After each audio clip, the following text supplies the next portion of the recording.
So nandito tayo ngayon sa factory natin ng pins concrete post. So may bago tayong design sa ano natin. Ang tawag po dito ay anong tawag dito kuya? Dragon Fruit pins concrete post. So ilang ano dito kuya? Ilang naka-vertical natin na ano, ang ibig sabihin ng dragon fruit ay ayan oh, naka ano tawag dito, naka sumubra yung steel no. Mayroong dipong bar na sobra ng 1 feet. Yan yun po ang finish niya ng dragon fruit no. Hindi kagaya ng iba na nakalitaw ang dipong bar no, nakalitaw ang dipong bar. So ito naman iba naman ito. So sa isang sako, ilang 8 feet kuya ang palabas? 8. Tapos sa isang sakong simento. So dragon pins concrete post po ang ating tawag dito kuya, di ba? So hindi kagaya ng iba, ito yung mga finished product na ng dragon fruit. Ayan, kung nakikita ninyo, walang nakalitaw na kabilya. Ayan, so ang nakalitaw lang dito ang mga deform bar, kung nakikita niyo yun sa dulo niya. Ayan, yung sa dulo niya, pero yung iba wala, kung nakikita ninyo wala. O see, kung nakikita ninyo yan. So hindi kagaya nito na pwedeng lagyan ng mga barbed wire, pwede lagyan ng tawag dito, pwede lagyan ng mga cyclone wire. Ayan, kung nakikita niyo. So ganito lang tayo gumawa. Ayan, kung nakikita niyo yan sila ni kuya. Ayan.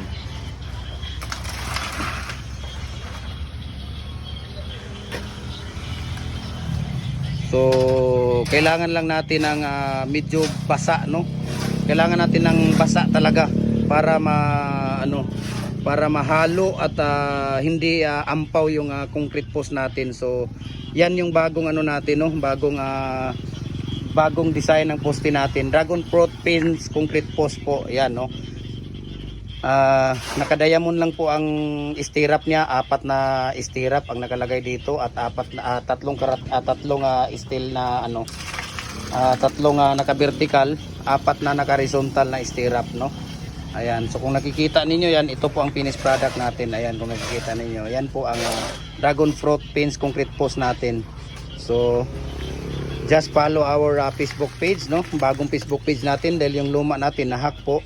So follow na po kayo, Jim Hardware and Kukulamber ang concrete products, Balulang brands, Jim Hardware and Kukulamber ang concrete products, Kanituan brands, at saka Jim Hardware and Kukulamber Tampo Makasandig brands, at saka sa ating personal Facebook account Felix Tan Pagikan Jr., at saka sa ating YouTube channel Felix Tan Pagikan Jr., at saka sa ating Instagram Felix_Pagikan 2000. Ayan, so thank you so much and maraming salamat po sa patuloy ninyong sumusubaybay at sumusuporta sa ating mga produkto no, at saka sa ating mga video no, sa patuloy ninyong pagbibigay ng mga stars sa mga blessing ninyo. Ayan, thank you so much, at saka sa mga mahal kong followers, paki-follow, share and comments po sa ating video no, very informative video po ito. Maraming salamat and God bless po sa ating lahat. Ayan, bye bye kuya, thank you kuya.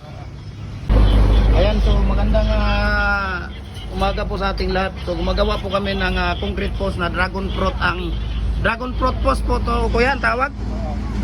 Ayan, dragon fruit post ang tawag dito na ano, naka ano yung kabilya kuya. Ayan, so anong size to kuya? Ha? 8? Ilang sako ang palabas dito sa 8 kuya? Ilang piraso sa isang bag? 8 piraso sa isang bag na 8 feet na ano, na dragon na pins concrete post. Tapos ilang karatilya na buhangin kuya? 2 nga karatilya na buhangin. Ang tubig? Ayun pala. So ito mga dragon fruit kuya na ano, ilang naka-vertical dito kuya? Sa isang ano, 3? Tapos ang horizontal mo ilan? Ito. Walang naka-horizontal?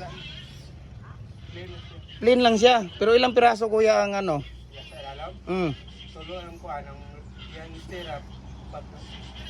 Apat ang stirrup niya sa 8 feet. Ayan. So 2 feet siya yung stirrup niya. Ayan, so thank you so much no.